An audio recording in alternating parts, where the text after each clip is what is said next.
Hello, ladies and gentlemen. Like Gordon Jump in that very special episode of Different Strokes, this is the Discriminating Gamer. Say, kids, today we're going to go ahead and take a look at Age of Dirt from WizKids.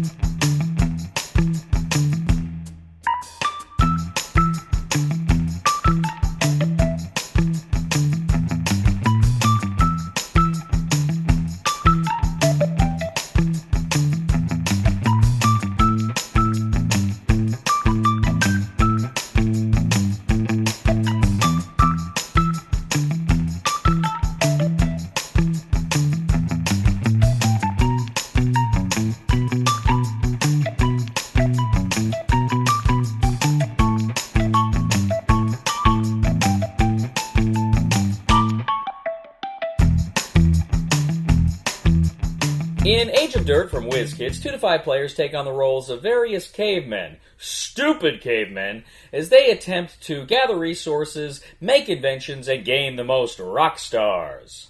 Now, there are various components that are involved in this worker placement game. Essentially, you construct this tower. You actually build this, pop it out of the cardboard, and kind of construct this tower called the passage. You also make several little resource boxes as well as a love tent.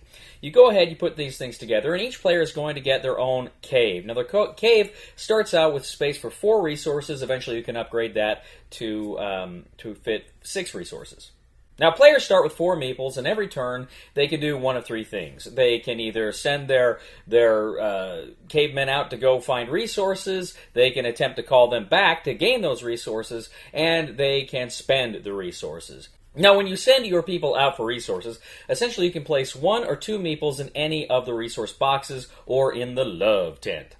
Now, these resource boxes represent the different resources, like furs, wood, stone, berries, herbs. You go ahead and you place 1 or 2 meeples in whichever ones you want. You can split them up, or you can put them in the same one.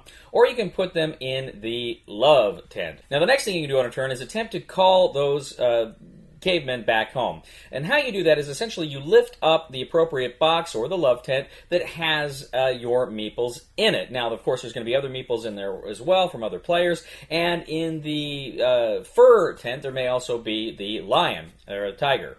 Bear? Anyway, the lion's going to be there, and you gather up all the resources and you put them in the top of the passage. They go ahead, they fall down to the bottom, and then they come out there at the bottom. And when they come out, then you gain those appropriate resources. But they may not come out because there's little platforms and areas where they may get stuck. Now, also, when you have your characters come out from the love tent, that will give you the ability to actually get a new meeple. Of course, it's the love tent, so you get the idea.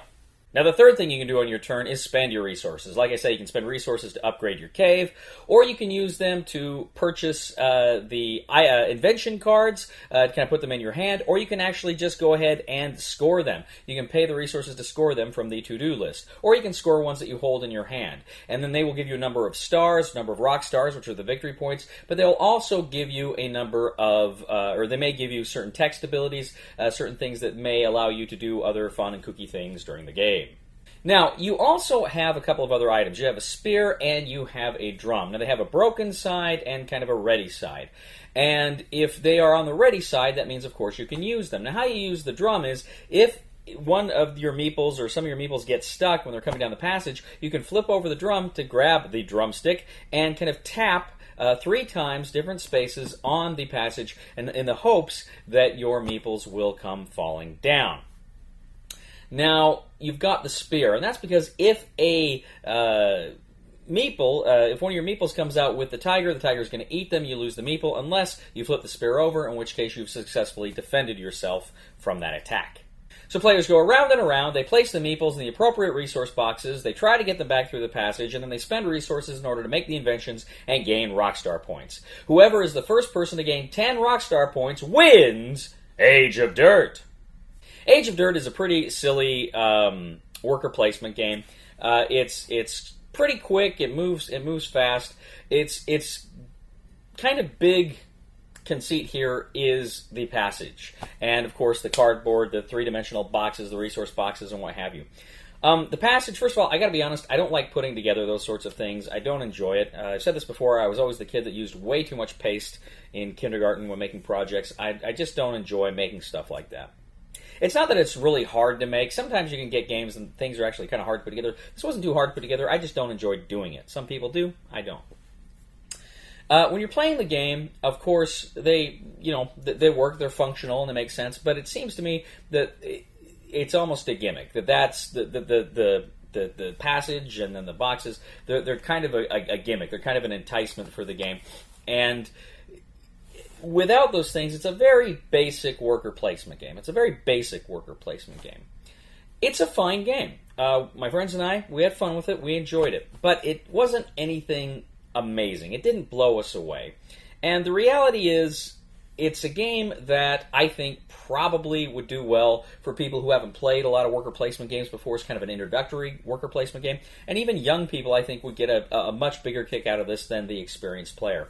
So if you're an experienced player, you play a lot of worker placement games and Euro games, I don't think this is going to be your cup of tea. I think it's going to be way too light for you. If, on the other hand, you're new, you're looking to get into it, I think this might be right up your alley.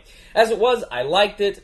I didn't love it. It's not one I'm going to be reaching to pull down from my game shelf again and again and again. But if somebody were to suggest it, I'd be on board with playing it. It's fun. So the recommendation for the discriminating gamer for Age of Dirt is try it before you buy it.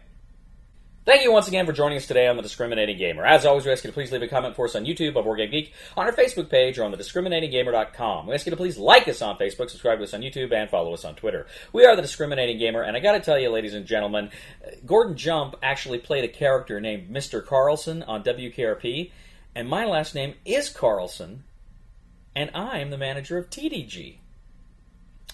So that's kind of makes you think.